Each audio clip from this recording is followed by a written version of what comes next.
আসসালামু আলাইকুম wrestling lovers, কি অবস্থা সবার? শেষ হয়েছে রেসেলম্যানিয়া 42 নাইট 1, যেটা দেখার পরে আই থিঙ্ক আমরা সকলেই অনেক অনেক বেশি বিরক্ত। আর নাইট 1 শেষ হবার পরে আমার প্রথম রিয়াকশন ভিডিওটা কিন্তু অলরেডি আমাদের চ্যানেলে আপলোড হয়ে গেছে। ভিডিওটা সকাল 8টার পরেই আপলোড হতো, শুধুমাত্র কারেন্টের জন্য ভিডিওটা আমাকে সকাল 10:30টার পরে আপলোড দিতে হয়েছে। গত কয়েকদিন ধরে আমাদের এদিকে কারেন্ট যে পরিমাণ জ্বালাইতেছে, এদেরকে নিয়ে যে আমি কি বলবো আমি ভাষা খুঁজে পাচ্ছি না। অ্যাকচুয়ালি আমি ভাষা খুঁজে পাচ্ছি না। এদেরকে যদি নিম্নমানের গালি দেওয়া হয় তারপরেও কিন্তু কম পড়ে যাবে। যাই হোক, বাড়তি পেঁচালে যাব না, সরাসরি চলে আসি আজকের মূল ভিডিওতে। তো এই ভিডিওতে আমি রেসেলম্যানিয়া 42 নাইট 1-এর সম্পূর্ণ রিভিউ করব। ভিডিও ভালো লাগলে ভিডিওতে লাইক দিবেন, চ্যানেলে নতুন হয়ে থাকলে চ্যানেলটি সাবস্ক্রাইব করে দিবেন। ওয়েল, রেসেলম্যানিয়া 42 নাইট 1 কিক অফ করে গ্রেটেস্ট অফ অল টাইম জন সিনা। আর আজকে জন সিনাকে দেখে কিন্তু একটু অন্যরকম মনে হচ্ছিল, কারণ সে কিন্তু আজকে রিং গিয়ারে আসেনি, আর তাকে রিং গিয়ারে আমরা কখনোই দেখতে পাবো না। এই বিষয়টা কিন্তু জন সিনা ফিল করতেছিল। জন সিনা কিন্তু এই বিষয়টা বলেওছে, আর এটা বলার সময় কিন্তু জন সিনাকে অনেকটা ইমোশনাল মনে হচ্ছিল। তো জন সিনা বলে যে এটা অনেকটা উইয়ার টাইপের, এটা একটু অন্যরকম টাইপের ভাইব দিচ্ছে যে আমি হলাম একজন রেসলার এবং প্রথমবারের মতো আমি রেসেলম্যানিয়া হোস্ট করতেছি। তো এই বিষয়টা জন সিনার কাছেও একটু অন্যরকম মনে হচ্ছিল। তো জন সিনা কিন্তু এই বিষয়টা বলেছে। যাই হোক, জন সিনা সবাইকে রেসেলম্যানিয়াতে ওয়েলকাম করে এবং বলে যে ব্যাক স্টেজে এবং বাইরে দুই জায়গাতেই কিন্তু রেসেলম্যানিয়া নিয়ে অনেক বেশি আলোচনা করা হচ্ছে। রেসেলম্যানিয়াটা কিন্তু অনেক বেশি কেওস। যাই হোক, রেসেলম্যানিয়া নিয়ে অনেক কথা হয়েছে, এটা কথা বলার সময় নয়, এখন সময়টা হলো ডেলিভার করার। এটা বলে জন সিনা সেখান থেকে চলে যায় এবং মিউজিক হিট হয়ে যায় দ্য উসোসের। রেসেলম্যানিয়া 42 নাইট 1-এর প্রথম ম্যাচ হিসেবে আমরা একটা 6-ম্যান ট্যাগ টিম ম্যাচ দেখতে পাই। তো প্রথমেই এন্ট্রি হয় দ্য উসোসের, এরপরে সেখানে এলএ নাইট আসে, তারপরে দ্য ভিশন এবং আইশু স্পিড আসে। দুই টিমই রিংয়ের মধ্যে আসে, অফিসিয়ালি ম্যাচটা স্টার্ট হয়। আর সত্যি কথা বলতে এই ম্যাচকে নিয়ে কিন্তু পার্সোনালি আমার অনেক বেশি প্রত্যাশা ছিল। এটা কিন্তু আমি প্রেডিকশন ভিডিওতেও বলেছিলাম। তবে যে ধরনের এক্সপেকটেশন ছিল এই ম্যাচকে নিয়ে, এরকমের ম্যাচ কিন্তু তারা ডেলিভার করতে পারেনি। আর তাছাড়া রেসেলম্যানিয়ার প্রথম ম্যাচ বা কিক অফের যে ম্যাচটা, এটা কিন্তু ভালো হয় বা ভালো হওয়াই উচিত, কারণ এই ম্যাচের উপরেই কিন্তু পুরো রেসেলম্যানিয়া বেস সেট হয়ে যায়। রেসেলম্যানিয়ার ভাইবটা কিন্তু বা শোয়ের পুরো ভাইবটা কিন্তু কিক অফের উপরেই নির্ভর করে। তো সেদিক থেকে তাকালে প্রথম যে ম্যাচটা 6-ম্যান ট্যাগ টিম ম্যাচটা, এটা কিন্তু অতটাও ভালো ছিল না। তো যাই হোক, এবার কথা বলি এই ম্যাচের ব্যাপারে। এই ম্যাচের মধ্যে কি কি হয়েছে, এবার এই বিষয়টা নিয়েই কথা বলি। বিষয়টা হলো রিংয়ের মধ্যে কিন্তু 6 জন রেসলারই দাঁড়িয়েছিল। জে উসো এবং জিমি উসো হুট করে অস্টেন থিওরি এবং লোগান পলকে সুপার কিক করে দেয়। দুজনে কিন্তু রিং থেকে পড়ে যায়, আর উসোসও কিন্তু রিং থেকে বের হয়ে যায়। রিংয়ের মধ্যে থেকে যায় এলএ নাইট এবং আইশু স্পিড, এবং এই দুজনে কিন্তু অফিসিয়ালি এই ম্যাচটা স্টার্ট করে। এক এক করে এই ম্যাচের মধ্যে Logan Paul, Austen theory, J Uso এবং জিমি উসো সবাই কিন্তু এই ম্যাচের মধ্যে চলে আসে। জে উসোর কাছ থেকে আমরা একটা স্পিয়ার দেখতে পাই, এরপরে সবার মধ্যে আমরা আবারও ফাইটিং দেখতে পাই। হুট করে এই ম্যাচের মধ্যে এমন একটা সিকোয়েন্স আসে যে আইশু স্পিড লোগান পলকে দিয়ে মূলত এলএ নাইটকে মারতে চেয়েছে, তবে এটারই কাউন্টার হয়ে যায়। এলএ নাইটই কিন্তু উল্টা লোগান পলকে মেরে দেয়।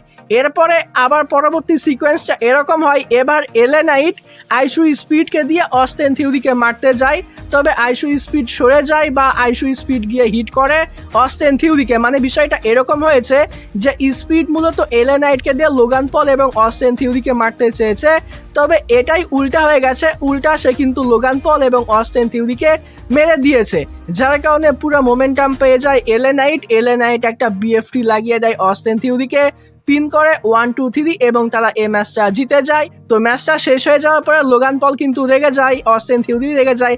মানে তাদের রিয়াকশন ছিল এরকম যে আইশু স্পিডের জন্যই মূলত তারা এই ম্যাচটা হেরেছে, এবং লোগান পল কিন্তু আইশু স্পিডের উপরে অ্যাটাক করতে শুরু করে দেয়, তাকে কিন্তু বেশ ভালো মতোই মারে। এরপরে তাকে কমেন্ট্রি টেবিলের উপরে নিয়ে যায়, একটা ড্রপ দেওয়ার চেষ্টা করে, তবে সেই সময় এলএ নাইট এবং দ্য উসোস ফিরে আসে এবং তারা এসে লোগান পলকে মেরে পুরো মোমেন্টটাই কিন্তু আইশু স্পিডকে দিয়ে দেয়। লোগান পল যেরকম করে আউটসাইড ড্রাইভ দেয়, একটা ড্রপ হিট করে ওই যে রিংয়ের উপর থেকে একেবারে কমেন্ট্রি টেবিলের উপরে। তো এরকম করে একটা ড্রপ মেরে দেয় এবার আইশু স্পিড। তো এটাই কিন্তু আমি প্রেডিকশন ভিডিওতে বলেছিলাম যে স্পেশাল কোনো একটা মোমেন্ট তো আমরা এই ম্যাচের মধ্যে নিশ্চয়ই দেখতে পাবো। তো এটা ম্যাচের মধ্যে আমাদেরকে দেখানো হয়নি, তবে ম্যাচটা শেষ হয়ে যাওয়ার পরে আইশু স্পিডকে একটা ভালো মোমেন্ট দেওয়া হয়েছে। তো এভাবেই মূলত রেসেলম্যানিয়া 42 নাইট 1 এর প্রথম ম্যাচটা শেষ হয়েছে। এরপর আমরা দ্বিতীয় ম্যাচ হিসেবে ড্রু ম্যাকইন্টায়ার এবং জেকাব ফাটুর মধ্যে একটা আনস্যাংশন ম্যাচ দেখতে পাই। সত্যি কথা বলতে এই ম্যাচকে নিয়ে কিন্তু আমার সবথেকে বেশি প্রত্যাশা ছিল। আমার কাছে মনে হচ্ছিল রেসেলম্যানিয়া 42 নাইট 1 এর যতগুলো ম্যাচ হবে তার মধ্যে এই ম্যাচই কিন্তু সবথেকে ভয়ঙ্কর একটা ম্যাচ হবে, এবং তারা কিন্তু ভালো একটা ম্যাচই ডেলিভার করেছে। তারা যে খারাপ ম্যাচ দিয়েছে বিষয়টা কিন্তু এরকম না, তবে এই ম্যাচকে নিয়ে যে ধরনের এক্সপেকটেশন ছিল অতটা ভালো কিন্তু এই ম্যাচটা হয় না। বলা যায় যে এই ম্যাচের বিল্ড আপের সময় জেকাব ফাটু এবং ম্যাকইন্টায়ার যে ধরনের কর্মকাণ্ড করে আমাদেরকে দেখিয়েছে সেই তুলনায় এই ম্যাচের মধ্যে কিন্তু ব্রুটালিটি ইন্টেন্সিটি কিন্তু অনেক বেশি কম ছিল। তাছাড়া এই ম্যাচের মধ্যে টেবিল চেয়ার, তাছাড়া বলা যায় যে ওই যে একটা টুল বক্স ছিল যেটা সিএম পাঙ্ক এবং ম্যাকইন্টায়ারের ম্যাচের মধ্যে ওই যে হেল ইন আ সেল ম্যাচের মধ্যে ব্যবহার করা হয়েছিল, তো ওই টুল বক্সও কিন্তু এই ম্যাচের মধ্যে ইউজ করা হয়েছে। তো ওভারঅল দেখতে গেলে ম্যাচটা ভালো ছিল, তবে ইন্টেন্সিটি ব্রুটালিটি কিন্তু এই ম্যাচের মধ্যে যেমনটা আশা করেছিলাম অতটা কিন্তু এই ম্যাচের মধ্যে ছিল না। যাই হোক, এই ম্যাচের শুরুতে জেকাব ফাটু এবং ম্যাকইন্টায়ার কিন্তু অনেক ভালো লড়াই করে। জেকাব ফাটু কিন্তু আগেই অ্যাটাক করে দেয়, ম্যাকইন্টায়ারও কাউন্টার করে। ম্যাকইন্টায়ারও এই ম্যাচের মধ্যে জেকাব ফাটুকে বেশ ভালো মতোই মেরেছে। সে শুরুতেই একটা ক্লেমর মারার চেষ্টা করে, তবে প্রথম ক্লেমরটাই কিন্তু মিস হয়ে যায়। তবে জেকাব ফাটু কিন্তু মিস করে না, জেকাব ফাটু কিন্তু শুরুতেই একটা মুনসল্ট হিট করে দেয় ম্যাকইন্টায়ারকে। এরপর ম্যাকইন্টায়ার এই ম্যাচের মধ্যে একটা ফানি কর্মকাণ্ড করে বসে, আর সেটা হলো রেফারির কোমর থেকে কিন্তু তার বেল্ট খুলে নেয়। লিটারালি আমরা প্যান্টের যে বেল্ট ইউজ করি এই বেল্ট কিন্তু রেফারির কাছ থেকে খুলে নেয়, এবং এটা দিয়ে সে মূলত জেকাব ফাটুকে মারার চেষ্টা করে, তবে জেকাব ফাটুকে মারতে পারে না। উল্টো জেকাব ফাটুই কিন্তু সেই বেল্ট দিয়ে ড্রু ম্যাকইন্টায়ারকে অনেক বেশি মেরেছে। এরপর এই ম্যাচের মধ্যে ম্যাকইন্টায়ার আবারও ফাইট ব্যাক করে, ম্যাকইন্টায়ার একটা ক্লেমর লাগিয়ে দেয় জেকাব ফাটুকে। জেকাব ফাটু হালকা করে ফাইট ব্যাক করে সে একটা মুনসল্টের জন্য যায়, তবে ম্যাকইন্টায়ার কিন্তু রিং সাইডে চলে যায় এবং ওই টপ রোপের ওপর থেকে জেকাব ফাটুকে একটা ধাক্কা দিয়ে দেয়, এবং রিং সাইডে একটা টেবিল সেট করা ছিল এটার উপরে কিন্তু জেকাব ফাটু পড়ে যায়। তো এই যে স্পটটা এটাও কিন্তু বেশ ভালো ছিল, বিশেষ করে জেকাব ফাটু এখানে যেরকম করে মুভ ডেলিভার করেছে নিজেকে, এটা কিন্তু অনেক ভালো ছিল। এটার জন্য কিন্তু জেকাব ফাটুর অনেক বেশি প্রশংসা করতেই হবে। যাই হোক, শেষ পর্যন্ত জেকাব ফাটু আবারও এই ম্যাচের মধ্যে ফাইট ব্যাক করে। পুরো ম্যাচের মোমেন্টাম কিন্তু জেকাব ফাটু নিজেই করে নেয়। রিংয়ের মধ্যে যে টুল বক্স রাখা ছিল এটা দিয়ে কিন্তু ম্যাকইন্টায়ারকে হিট করে, এবং রিংয়ের মধ্যে একটা টেবিল সেট করা ছিল এটার উপরে কিন্তু ম্যাকইন্টায়ারকে শুইয়ে দেয়, টপ রোপের উপরে উঠে যায়, একটা মুনসল্ট হিট করে, পিন করে 1 2 3। ম্যাকইন্টায়ার কিন্তু এই ম্যাচটা জেকাব ফাটু কিন্তু এই ম্যাচটা জিতে যায়। তো যেমনটা প্রেডিকশন ভিডিওতে বলেছিলাম যে জেকাব ফাটুকেই এই ম্যাচটা জেতানো হবে, তো জেকাব ফাটু কিন্তু ম্যাকইন্টায়ারকে এই ম্যাচের মধ্যে হারিয়ে দিয়েছে। তো ওভারঅল দেখতে গেলে এই ম্যাচটা অনেক ভালো ছিল, তবে এই ম্যাচকে ঘিরে যে ধরনের এক্সপেকটেশন ছিল যে এই ম্যাচের মধ্যে অনেক বেশি ব্রুটালিটি, অনেক বেশি ইন্টেন্সিটি থাকবে, এরকমটা কিন্তু আমরা এই ম্যাচের মধ্যে ওই রকমভাবে দেখতে পাইনি। এরপর আমরা তৃতীয় ম্যাচ হিসেবে উইমেন্স ট্যাগ টিম চ্যাম্পিয়নশিপের জন্য একটা ফেটাল 4-ওয়ে ম্যাচ দেখতে পাই। তো প্রথমে রিংয়ের মধ্যে আসে অ্যালেক্সা ব্লিস এবং শার্লেট ফ্লেয়ার, এরপরে বেইলি এবং লারা ভ্যালকেরিয়া আসে, তারপরে চ্যাম্পিয়ন্স টিম আসে ল্যাশ লেজেন্ড এবং নিয়া জ্যাক্স, এরপরে সেখানে আসে বেলা টুইন্স। নিকি বেলা এবং ব্রি বেলা দুজনেই র্যাম্পের ওপরে দাঁড়ায়। নিকি বেলা বলে যে আমি মেডিকেলি ক্লিয়ার্ড না, এর জন্য আমি এই ম্যাচের মধ্যে কম্পিট করতে পারবো না, তবে আমার জায়গায় আমাকে রিপ্লেস করবে আমাদের একজন ওল্ড ফ্রেন্ড পেজ। সেখানে পেজের মিউজিক হিট হয়ে যায়, পেজ চলে আসে ফাইনালি অনেক অনেক বছর পরে। পেজের কিন্তু ডাব্লিউডাব্লিউ কোম্পানিতে রিটার্ন হয়ে গেছে। তো অডিয়েন্সের কাছ থেকে পেজ যে পরিমাণ রিয়াকশন পেয়েছে, যে পরিমাণ পপ পেয়েছে, এটা কিন্তু মারাত্মক রকমের। বলা যায় যে নাইট 1-এ সব থেকে বেশি রিয়াকশন কিন্তু পেজই পেয়েছে, আর এটাই কিন্তু অনেকটা নর্মালি ছিল। তো যাই হোক, 4 টিমের মধ্যে অফিসিয়ালি ম্যাচটা স্টার্ট হয়, সবাই এই ম্যাচের মধ্যে ভালো পারফর্ম করে। তবে সব থেকে বেশি আকর্ষণ যেটা ছিল যে পেজ এই ম্যাচের মধ্যে আসবে, সে রেসলিং করবে, এটা নিয়েই কিন্তু সব থেকে বেশি এক্সাইটমেন্ট তৈরি হয়েছিল। তো ফাইনালি কিন্তু পেজ ট্যাগ পায়, সে এই ম্যাচের মধ্যে আসে, ভালোই রেসলিং করে, সবাইকে বেশ ভালো মতোই মারতেছিল। শুরুতেই আমরা পেজের কাছ থেকে একটা পেজ টার্নার দেখতে পাই।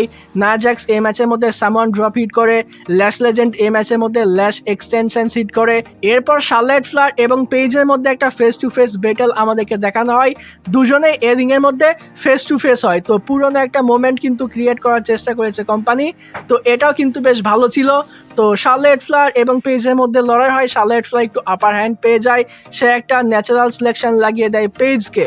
এরপরে অ্যালেক্সা ব্লিস টপ রোপের উপরে উঠে যায়, সে মূলত একটা টুইস্টেড ব্লেস হিট করার জন্য একেবারে রেডি হয়ে যায়। তবে এই সময়ে নিকি বেলা কিন্তু শার্লেট ফ্লেয়ারের পা ধরে তাকে একেবারে রিং থেকে টেনে বের করে নিয়ে আসে এবং তার কাছে যেটা সাপোর্টার ছিল ওটা দিয়ে নিকি বেলা কিন্তু ইচ্ছামতো শার্লেট ফ্লেয়ারকে পিটিয়েছে, যার কারণে অ্যালেক্সা ব্লিস একটু ডিস্ট্র্যাক্ট হয়ে যায়। সে যে টুইস্টেড ব্লিস হিট করে, এখানে কিন্তু পেজ তার নিটা বেজে দেয়, যার কারণে অ্যালেক্সা ব্লিসের যে টুইস্টেড ব্লিস এটা কিন্তু পারফেক্টলি এক্সিকিউট হয় না। শেষ পর্যন্ত পেজ এই ম্যাচের মধ্যে পেজ র্যাম্পেজ হিট করে তার ফিনিশার পিন করে 1 2 3, তারা কিন্তু হয়ে যায় নতুন ট্যাগ টিম চ্যাম্পিয়ন। তো ব্রি বেলা এবং পেজ কিন্তু ফাইনালি নতুন ট্যাগ টিম চ্যাম্পিয়ন হয়ে গেছে। এরপর আমরা উইমেন্স ইন্টারকন্টিনেন্টাল চ্যাম্পিয়নশিপের জন্য এজেলি এবং বেকি লিঞ্চের মধ্যে একটা ম্যাচ দেখতে পাই। আই থিঙ্ক এই ম্যাচকে ঘিরে আমার মতোই অনেকেরই প্রত্যাশা ছিল যে রেসলিং ওয়াইজ এটা একটা ভালো ম্যাচ হবে, তবে সত্যি কথা বলতে এটা ভালো ম্যাচ ছিল না। এটাকে আমি ডিসেন্ট ম্যাচের কাতারেও রাখবো না। এই ম্যাচটা কখন স্টার্ট হলো কখন শেষ হলো আমি কিন্তু বুঝতেই পারলাম না। তো রেসলিং ওয়াইজ এটা কিন্তু ডিসেন্ট ম্যাচ ছিল না। তো যাই হোক, এজেলি এবং বেকি লিঞ্চের মধ্যে অফিসিয়ালি ম্যাচটা স্টার্ট হয়। শুরুর দিকে কিন্তু বেকি লিঞ্চ এ ম্যাচের মধ্যে এজেলির উপরে বেশ ভালো মতোই অ্যাটাক করে, এজেলিও এ ম্যাচের মধ্যে ফাইট ব্যাক করে। তো বেকি লিঞ্চ এ ম্যাচের মধ্যে আবারও ফাইট ব্যাক করে, শুরুতেই কিন্তু সে একটা ম্যান হ্যান্ডেল স্ল্যাম লাগিয়ে দেয় এজেলিকে। এরপরে বেকি লিঞ্চ এবং রেফারির মধ্যে ম্যাচের শুরুর দিকে কিন্তু ঝামেলা শুরু হয়ে যায়, রেফারি বেকি লিঞ্চকে এবং বেকি লিঞ্চ রেফারিকে কিন্তু ধাক্কা দেওয়া শুরু করে দেয়। তো এটার কারণে একটু অ্যাডভান্টেজ পেয়ে যায় এজেলি, এবং এজেলি কিন্তু এই ম্যাচের মধ্যে বেকি লিঞ্চের ফিনিশার বেকি লিঞ্চকে হিট করে একটা ম্যান হ্যান্ডেল স্ল্যাম লাগিয়ে দেয় এজেলি বেকি লিঞ্চকে এই ম্যাচের মধ্যে। তাছাড়া এজেলি কিন্তু বেকি লিঞ্চকে ব্ল্যাক উইন্ডো লক করে, তো সেখান থেকেও কিন্তু এজেলি নিজেকে ছাড়িয়ে নেয়। এরপর এই ম্যাচের মধ্যে এমন একটা সিকোয়েন্স আসে যে বেকি লিঞ্চ কিন্তু রিংয়ের একটা কর্নারে চলে যায় এবং টপ রোপের যে রিং প্রোটেক্টর বা ট্রান বাকাল এটা কিন্তু খুলে ফেলে। আর এরপরে রেফারি এটা দেখে ফেলে, তো রেফারি একটু আটকানোর চেষ্টা করে, এজেলি পেছন থেকে এসে বেকি লিঞ্চের উপর অ্যাটাক করার চেষ্টা করে, তবে রেফারি মাঝখান থেকে তো কোনো মতে বেঁচে যায়। তবে ওই যে ট্রান বাকালের যে প্রোটেক্টর ওটা যে খুলে ফেলেছে ওইখানে গিয়ে কিন্তু এজেলি হিট করে। তো একে তো এখানে মার্কে এজেলির অবস্থা খারাপ, শেষের দিকে গিয়ে বেকি লিঞ্চ একটা ম্যান হ্যান্ডেল স্ল্যাম লাগিয়ে দেয় এজেলিকে, পিন করে 1 2 3। বেকি লিঞ্চ এজেলিকে এই ম্যাচের মধ্যে হারিয়ে দেয়, সে হয় নতুন উইমেন্স ইন্টারকন্টিনেন্টাল চ্যাম্পিয়ন। তো যেমনটা এই ম্যাচকে নিয়ে এক্সপেকটেশন ছিল যে এই ম্যাচের মধ্যে এজেলি হারবে, বেকি লিঞ্চ হবে নতুন উইমেন্স ইন্টারকন্টিনেন্টাল চ্যাম্পিয়ন, তো তেমনটাই কিন্তু হয়েছে। বেকি লিঞ্চ এজেলিকে হারিয়ে সে হয়েছে নতুন উইমেন্স ইন্টারকন্টিনেন্টাল চ্যাম্পিয়ন। এরপর আমরা নাইট ওয়ানের সব থেকে বেস্ট ম্যাচ দেখতে পাই।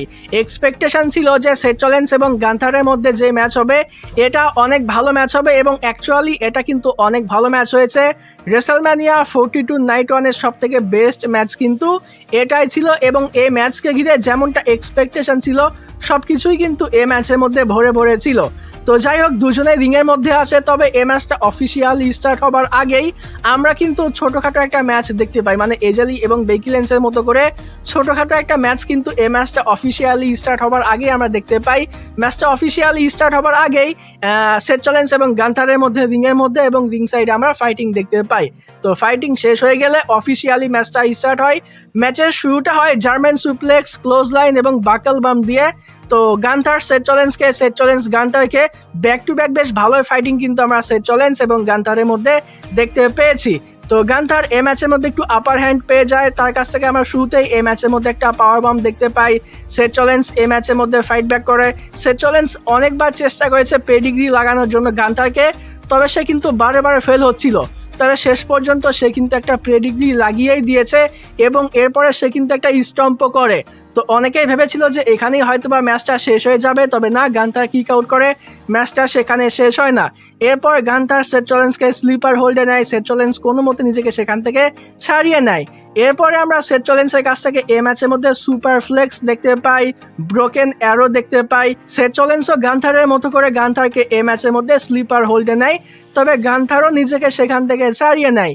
এরপরে আমরা সেথ রলিন্সের কাছ থেকে ডাবল সুইসাইড ড্রাইভ দেখতে পাই। 3 নাম্বারটা দিতে গেলে গান্থার সেথ রলিন্সকে ধরে ফেলে, রিংয়ের উপরে একটা পাওয়ার বম, এমনকি যে কমেন্ট্রি টেবিল আছে এটার উপরেও একটা পাওয়ার বম লাগিয়ে দেয় সেথ রলিন্সকে।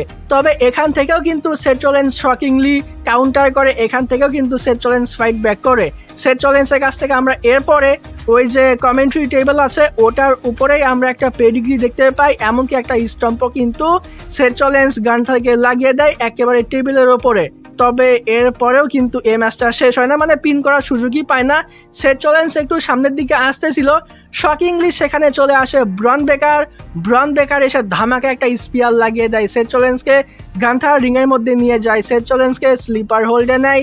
সেথ রলিন্সের কিছু করার থাকে না, সেথ রলিন্স এই ম্যাচের মধ্যে পাস আউট হয়ে যায়, গান্থার এই ম্যাচটা জিতে যায়। আর এখানেই কিন্তু শেষ হয় না, এই ম্যাচটা শেষ হয়ে যাওয়ার পরে সেথ রলিন্স যখন ব্যাক ইস্টে যাওয়ার চেষ্টা করে, ব্রন বেকার কিন্তু র্যাম্পের শুরু থেকে একেবারে শেষ মাথা পর্যন্ত রিং পর্যন্ত দৌড়ে এসে ধামাকে একটা স্পিয়ার লাগিয়েছে, তবে স্পিয়ারটা কিন্তু পারফেক্টলি এক্সিকিউট হয় না, টাইমিংটা কিন্তু একটু মিসম্যাচ হয়েছে, যার জন্য যতটা ব্রুটাল স্পিয়ারটা হবার কথা ছিল অতটাও কিন্তু হয় না। তবে ওভারঅল সব কিছু মিলে ঠিকঠাকই আছে। তো সেথ রলিন্স এবং গান্থার আমাদেরকে কিন্তু ভয়ঙ্কর একটা ম্যাচ ডেলিভার করেছে। ব্রন বেকারের ইন্টারফিয়ারের জন্য সেথ রলিন্স এই ম্যাচটা হেরেছে, গান্থার এই ম্যাচের মধ্যে সেথ রলিন্সকে হারিয়ে দিয়েছে। এরপর আমাদেরকে ছোট্ট একটা মোমেন্ট দেখানো হয়, বিষয়টা হলো 2026 সালের হল অফ ফেমে যারা ইন্ডাক্ট হয়েছে, তো এদেরকে র্যাম্পের ওপরে আনা হয়, ছোট্ট একটা মোমেন্ট দেওয়া হয়, যেমনটা প্রত্যেক বছরই করা হয়। তো এখানে স্টেফনি ম্যাকম্যান এবং এজে স্টাইলসও ছিল, তো ছোট্ট একটা মোমেন্ট কিন্তু হল অফ ফেমারদেরকেও দেওয়া হয়েছে। এরপর আমরা উইমেন্স ওয়ার্ল্ড চ্যাম্পিয়নশিপের জন্য স্টেফনি ভেকার এবং লিভ মর্গানের মধ্যে একটা ম্যাচ দেখতে পাই। এই ম্যাচকে ঘিরেও কিন্তু আমাদের অনেক বেশি প্রত্যাশা ছিল যে এটা হবে শো স্টিলার ম্যাচ, তবে সত্যি কথা বলতে এই ম্যাচটাও কিন্তু খুব বেশি ভালো হয়নি। এটা কিন্তু এভারেস্ট টাইপের একটা ম্যাচ ছিল, মানে খুব বেশি ভালো না আবার খুব বেশি খারাপও না। যাই হোক, প্রথমে রিংয়ের মধ্যে আসে লিভ মর্গান, আর লিভ মর্গান কিন্তু আজকে একটু স্পেশাল অন্যরকম টাইপের এন্ট্রেন্স নিয়েছে। লাইক নর্মালি তার যে এন্ট্রেন্স মিউজিকটা এটা কিন্তু আজকে প্লে করা হয়নি, বরং এর জায়গায় তার যে নতুন সংটা আছে ট্রাবল, এটার উপরে পারফর্ম করতে করতে লিভ মর্গান কিন্তু আজকে এন্ট্রি নিয়েছে। এরপরে স্টেফনি ভেকার আসে, দুজনের মধ্যে অফিসিয়ালি ম্যাচটা স্টার্ট হয়। তো ম্যাচের শুরুতেই কিন্তু লিভ মর্গান স্টেফনি ভেকারের উপরে অ্যাটাক করে দেয়, স্টেফনি ভেকারও আবার এই ম্যাচের মধ্যে কাউন্টার করে। তো শুরুর দিকেই কিন্তু এই ম্যাচের মধ্যে আমরা স্টেফনি ভেকারের কাছ থেকে ডেভিলস কিস দেখতে পাই, যেটা কিন্তু অনেক দিন যাবত আমরা দেখতে পাইনি। তো রেসলম্যানিয়াতে আমরা ফাইনালি কিন্তু ডেভিলস কিস দেখতে পেয়েছি, যদিও লিভ মর্গানও চেষ্টা করেছিল স্টেফনি ভেকারকে ডেভিলস কিস লাগানোর জন্য, তবে সে কিন্তু সাকসেসফুলি হিট করতে পারেনি। উল্টো এখানে স্টেফনি ভেকার কিন্তু লিভ মর্গানের যে ফিনিশারটা আছে অবলিভিয়ান, এটা কিন্তু স্টেফনি ভেকার লিভ মর্গানকে হিট করে দেয়। তো এটা কিন্তু অনেকটা শকিং ছিল। যাই হোক, এই ম্যাচের শুরুর দিকেই কিন্তু রিং সাইডে রক্সান প্রেজ এবং রাকেল রড্রিগেজ আছে, একজন রেফারিকে ঝামেলা করে আর একজন এসে স্টেফনি ভেকারের উপর অ্যাটাক করে দেয়। তো এখান থেকেই মূলত একটু অ্যাডভান্টেজ পেয়ে যায় লিভ মর্গান, তবে স্টেফনি ভেকার কিন্তু এখানেও থেমে থাকে না। স্টেফনি ভেকার কিন্তু রিং সাইড একটা মানে আউটসাইড একটা ড্রাইভ লাগায়, যেখানে কিন্তু রক্সান প্রেজ এবং রাকেল রড্রিগেজ দুজনেই কিন্তু একটু বলা যায় তারা একটু মারটার খায়, রিং সাইডে পড়ে থাকে। এরপরে পেছন থেকে লিভ মর্গান এসে কিন্তু আবার স্টেফনি ভেকারকে একটা ওই যে স্টিল স্টেপ আছে এটার উপরে হিট করে রিংয়ের মধ্যে নিয়ে আসে, একটা অবলিভিয়ান লাগায়। এখানে আর স্টেফনি ভেকার এই ম্যাচের মধ্যে ফাইট ব্যাক করতে পারে না। লিভ মর্গান এখানে স্টেফনি ভেকারকে পিন করে 1, 2, 3। লিভ মর্গান এই ম্যাচটা জিতে সে হয় নতুন উইমেন্স ওয়ার্ল্ড চ্যাম্পিয়ন। তো যেমনটা এক্সপেকটেশন ছিল একইটাই কিন্তু এই ম্যাচের মধ্যে হয়েছে, লিভ মর্গান হয়েছে নতুন উইমেন্স ওয়ার্ল্ড চ্যাম্পিয়ন। ম্যাচটা শেষ হয়ে যাওয়ার পরে সেখানে ডমিনিক মিস্টিরিও আসে। তো সবাই মিলে বলা যায় যে জাজমেন্টে শুধুমাত্র জেডি ম্যাকডোনা ছাড়া সবাই কিন্তু রিংয়ের মধ্যে ছিল, সবাই কিন্তু সেলিব্রেশন করেছে। এরপর আমরা মেইন ইভেন্টের আগে আরও একবার জন সিনাকে দেখতে পাই। জন সিনা রিংয়ের মধ্যে আসে এবং বলে যে রেসলম্যানিয়া 42 নাইট 1-এ লাইভ অ্যাটেন্ডেন্স হলো 50,816 জন। তো এটা বলার পরে সেখানে মিউজিক হিট হয়ে যায় বিয়াঙ্কা বেইলারের। ফাইনালি বিয়াঙ্কা বেইলারের রেসলম্যানিয়া 42 নাইট 1-এ রিটার্ন হয়ে যায়। তো বিয়াঙ্কা বেইলার রিংয়ের মধ্যে আসে এবং বলে যে ইএসটি ছাড়া রেসলম্যানিয়া হবে, এটা তো হতেই পারে না, যার জন্য ইএসটি রেসলম্যানিয়া 42-তে এসেছে। এবং এসে সেখানে মূলত একটা স্পেশাল অ্যানাউন্সমেন্ট করে বা একটা গুড নিউজ দেয় আমাদেরকে। সেটা হলো বিয়াঙ্কা বেইলার মূলত প্রেগনেন্ট, সে এখন খুব শীঘ্রই মা হবে। এটা মূলত এখানে বিয়াঙ্কা বেইলার অ্যানাউন্স করে দেয়। তো জন সিনা অনেক খুশি হয়ে যায়, জন সিনা তাকে হাগ করে। আর বিয়াঙ্কা বেইলার মূলত জন সিনাকে এটা বলে, যেহেতু আমার পেটে এখন বাচ্চা আছে তাই এখন লাইভ অ্যাটেন্ডেন্স 50,816 জন নয়, বরং আমার বেবিকে ধরে 50,817 জন। তো জন সিনা কিন্তু এই যে বিষয়টা এটা কিন্তু কারেকশন করে। জন সিনা কিন্তু বিয়াঙ্কা বেইলারের যে বেবিকে এটাকে কিন্তু ইয়াংগেস্ট ডাব্লিউডাব্লিউই সুপারস্টারও বলেছে। তো বেশ ভালো একটা মোমেন্ট কিন্তু বিয়াঙ্কা বেইলারকে দেওয়া হয়েছে। বিয়াঙ্কা বেইলারের যে ফিঙ্গার ইনজুরি এটা যেহেতু পারফেক্টলি ঠিক হচ্ছিল না, সময় লাগতেছিল, তো বিয়াঙ্কা বেইলার হয়তো ভেবে নিয়েছে যে আমি যেহেতু বসেই আছি তো এই ফাঁকে একটা বাবু হয়ে যাক, তাইলে আর সময় নষ্ট হবে না। তো এমনটা হয়তো ভেবেছিল। তো যাই হোক, এরকম একটা স্পেশাল মোমেন্ট আমাদেরকে রেসলম্যানিয়া 42 নাইট 1-এ দেওয়া হয়েছে। এরপর আসি আমরা মেইন ইভেন্টে। তো রেসলম্যানিয়া 42 নাইট 1-এর মেইন ইভেন্টে আমরা আনডিসপিউটেড চ্যাম্পিয়নশিপের জন্য কডি রুডস এবং র্যান্ডি অর্টনের মধ্যে ম্যাচ দেখতে পাই। এই ম্যাচটা অফিসিয়ালি স্টার্ট হওয়ার আগেও কিন্তু আমরা একটা প্রি ম্যাচ দেখতে পেয়েছি সেথ রলিন্স এবং গান্থারের মতো করে। মানে অফিসিয়ালি ম্যাচটা স্টার্ট হওয়ার আগেই র্যান্ডি অর্টন এবং প্যাট ম্যাকাফি কিন্তু কডির উপরে অ্যাটাক করে দেয়। কডি ফাইট ব্যাক করে আর রিং সাইডে কিন্তু জেলিরুলও আসে। তো সে এসে কমেন্ট্রি টেবিলের উপরে কিন্তু একটা সাইড ড্রপ বা একটা এলবো লাগিয়ে দিয়েছিল প্যাট ম্যাকাফিকে, যার জন্য প্যাট ম্যাকাফিকে কিন্তু স্ট্রেচারে করে সেখান থেকে নিয়েও যাওয়া হয়েছিল। তো যাই হোক, অফিসিয়ালি ম্যাচটা স্টার্ট হয়। ম্যাচের শুরু থেকেই কিন্তু কডি র্যান্ডি অর্টনের উপরে অ্যাটাক করে। র্যান্ডি অর্টনও এই ম্যাচের মধ্যে ফাইট ব্যাক করে। র্যান্ডি অর্টনও বেশ ভালো মতোই মেরেছে। র্যান্ডি অর্টনের কাছ থেকে এই ম্যাচের মধ্যে শুরুর দিকে আমরা একটা সুপ্লেক্স দেখতে পেয়েছি, মানে সুপারফ্লেক্স দেখতে পেয়েছি। আর এটা হিট করার পরে মনে হয় যে কডির থেকে র্যান্ডি অর্টনকেই বেশি লেগেছে। তার যে একটা ব্যাক ইনজুরি আছে এটা কিন্তু আমরা সকলেই জানি। তো র্যান্ডি অর্টনের কাছ থেকে এরপর আমরা ড্রিপিং ডিডি দেখতে পাই। র্যান্ডি অর্টন এবং কডির মধ্যে আবারও ভয়ঙ্কর রকমের ফাইটিং শুরু হয়ে যায়। রিং সাইডে নিয়ে আসে কডি, র্যান্ডি অর্টনকে রিং পোস্টের সঙ্গে ধাক্কা দেয়, যার কারণে র্যান্ডি অর্টনের কপাল ফেটে যায় এবং রক্ত পড়তেছিল।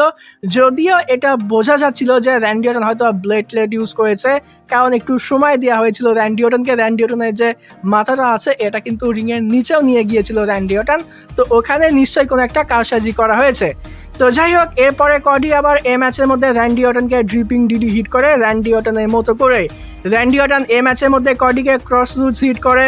কডি আবার এই ম্যাচের মধ্যে র্যান্ডি অর্টনকে আর কেউ হিট করে। তো একে অপরের ফিনিশার কিন্তু একজন আরেকজনকে দিতেছিল। র্যান্ডি অর্টন এই ম্যাচের মধ্যে আবারও ফাইট ব্যাক করে, সে আরও একবার কডিকে একটা আর কেউ লাগিয়ে দেয়। এরপরে রেফারিকেও একটা আর কেউ লাগিয়ে দিয়েছিল র্যান্ডি অর্টন, কারণ কডি র্যান্ডি অর্টনের চোখের মধ্যে আঙুল দিয়ে দিয়েছিল। তো কিছু সময়ের জন্য র্যান্ডি অর্টন বুঝতে পারেনি সে কাকে দেখতেছে, এটা বুঝতে পারেনি। তো ভুল করে সে রেফারিকেও একটা আর কেউ লাগিয়ে দিয়েছিল। এরপরে মূলত র্যান্ডি অর্টন চেষ্টা করেছিল কডিকে একটা লো ব্লো দেওয়ার জন্য, তবে উল্টো কডি কিন্তু এখানে র্যান্ডি অর্টনকে লো ব্লো দিয়ে দিয়েছে। মানে র্যান্ডি অর্টন তো হিল সুপারস্টার, সে তো একটু শয়তানি করবেই, এটাই তো নর্মাল। তবে কডিও কিন্তু শয়তানি করেছে, মানে সেও কিন্তু হিল সুপারস্টারদের মতো এই ম্যাচের মধ্যে আচরণ করেছে। যাই হোক, এরপরে কডি মূলত টপ রোপের উপরে উঠে যায়, সে একটা কাটার লাগানোর চেষ্টা করে, তবে ওটারই কাউন্টার করে র্যান্ডি অর্টন কিন্তু একটা আর কেউ লাগিয়ে দিয়েছিল কডিকে। তো রেফারি যেহেতু মার খেয়ে আগেই পড়েছিল, তো প্যাট ম্যাকাফি কিন্তু রেফারি সেজে আবার সেখানে আসে, পিন করে, তবে কিক আউট করে দেয় কডি, যার জন্য সেখানে ম্যাচ শেষ হয় না। এরপরে র্যান্ডি অর্টন রেগে গিয়ে, বা র্যান্ডি অর্টনের কি জানি মনে হয়েছে, সে শকিংলি প্যাট ম্যাকাফিকে একটা আর কেউ লাগিয়ে দিয়েছে, যার কারণে এইদিকে কডি একটু অ্যাডভান্টেজ পেয়ে যায়, একটু সময় পেয়ে যায়। কডি আবার র্যান্ডি অর্টনকে ক্রস রুটস লাগিয়ে দেয়, রেফারি এবার পিন করে 1 2 3 হয়ে যায়। কডি তার চ্যাম্পিয়নশিপটা রিটেইন করে নেয়, র্যান্ডি অর্টন হেরে যায়। মানে কি বলবো, ম্যাচটা শেষ হয়ে যাবার পরে র্যান্ডি অর্টন আবারও কডির ওপরে অ্যাটাক করে, তাকে বান্ড কিক করে চ্যাম্পিয়নশিপটা নিয়ে নেয়। তবে কোনো লাভ আছে? যা হবার তা তো হয়ে গেছে। র্যান্ডি অর্টন এখন যা কিছুই করুক না কেন, কডি তো চ্যাম্পিয়নশিপটা রিটেইন করে নিয়েছে। তো এর থেকে ফালতু এন্ডিং আর কিছু হতে পারে না। এটা নিয়ে আমি আর কথা বলবো না, অলরেডি আমার যত গালি দেওয়ার ছিল সেগুলো আমি দিয়ে দিয়েছি। তো এভাবেই মূলত রেসলম্যানিয়া 42 নাইট 1 শেষ হয়েছে। রেসলম্যানিয়া 42 নাইট 1 আপনাদের কাছে কেমন লেগেছে অবশ্যই কিন্তু এই ভিডিওতে কমেন্টে জানিয়ে দিবেন। আর এই ভিডিও ভালো লাগলে ভিডিওতে লাইক দিবেন, চ্যানেলে নতুন হয়ে থাকলে চ্যানেলটি সাবস্ক্রাইব করে দিবেন। আজকের মতো এখানেই বিদায় নিচ্ছি। যাবার আগে একটি কথাই বলতে চাই, যদি রেসলিং ভালোবাসো তাহলে আমরা সবাই এক টিম।